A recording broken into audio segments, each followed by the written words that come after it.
माता पार्वती शिवजी को पति के रूप में प्राप्त करने के लिए घोर तपस्या कर रही थीं। उनके तप को देखकर देवताओं ने शिवजी से देवी की मनोकामना पूर्ण करने की प्रार्थना की। शिवजी ने पार्वती जी की परीक्षा लेने सप्तऋषियों को भेजा।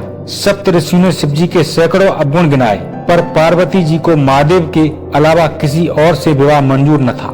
विवाह से पहले सभी वर अपनी भावी पत्नी को लेकर अस्वस्थ होना चाहते हैं, इसलिए शिवजी ने स्वयं भी पार्वती की परीक्षा लेने की ठानी।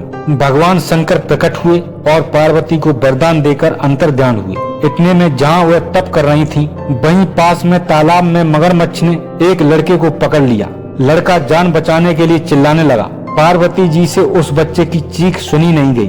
द्रवित होकर वह तालाब पर पहुंची। देखती हैं कि मगरमच्छ लड़के को तालाब के अंदर खींचे ले जा रहा है। लड़के ने देवी को देखकर कहा, मेरी न तो माँ है न बाप, न कोई मित्र, माता आप मेरी रक्षा करें। पार्वती जी ने कहा, हे ग्राह, इस लड़के को छोड़ दो। मगरमच्छ बोला, दिन के छठे पैर में जो मुझे मिलता है उसे अपना आहार समझकर स्वीकार करना मेरा नियम है। ब्रह्मदेव ने दिन के छठे पैर पर इस लड़के को भेजा है, मैं इसे क्यों छोड़ूं? पार्वती जी ने विनती की, तुम इसे छोड़ दो, बदले में तुम्हें जो चाहिए वह मुझसे कहो। मगरमच्छ बोला, एक ही शर्त पर मैं इसे छोड़ सकता हूँ। आपने तप करके महादेव से जो वरदान लिया है, यदि उस तप का फल मुझे दे दो तो मैं इसे छोड़ दूंगा। पार्वती जी तैयार हो गईं। उन्होंने कहा, मैं अपने तप का फल तुम्हें देने को तैयार हूँ, लेकिन तुम इस बालक को छोड़ दो।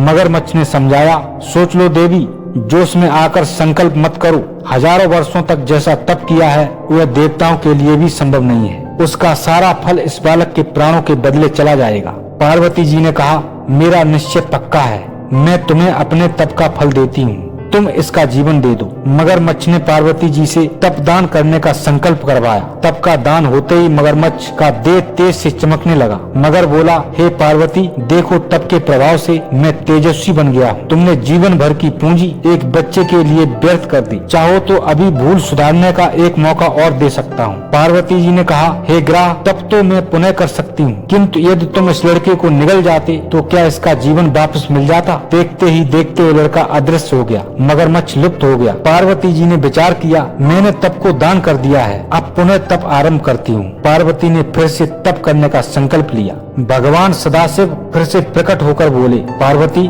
भला अब क्यों तप कर रही हो? पार्वती जी ने कहा, प्रभु, मैं अपने तप का फल दान कर दिया है। आपको पति रूप में पाने के संकल्प के लिए मैं फिर से वैसा ही घोर तप कर आपको प्रसन्न करूंगी। महादेव बोले, मगरमच्छ और लड़के दोनों रूपों में मैं ही था। तुम्हारा चित्त प्राण मात्र में अपने सुख दुख का अनुभव करता है या नहीं, इसकी परीक्षा लेने को मैंने यह लीला रची। अनेक रूपों में दिखने वाला मैं एक ही हूँ। मैं अपने शरीर में शरीरों से अलग निर्विकार हूँ। तुमने अपना तप मुझे दिया है, इसलिए अब और तप करने की जरूरत नहीं। देवी ने महादेव को प्रणाम कर प्रसन्न मन से विदा किया। तो मित्रों, इस तरह माता पार्वती भगवान शिव की परीक्षा में पास हुई और फिर उनका विवाह भगवान शिव के साथ हुआ। भगवान शिव और माता पार्वती की परीक्षा की ये कहानी आपको कैसी लगी, प्लीज कमेंट में जरूर बताइएगा। और मित्रों, फिर मिलेंगे ऐसी ही किसी धार्मिक कहानी के साथ। तो मित्रों, तब तक के लिए धन्यवाद। ओम नमः शिवाय।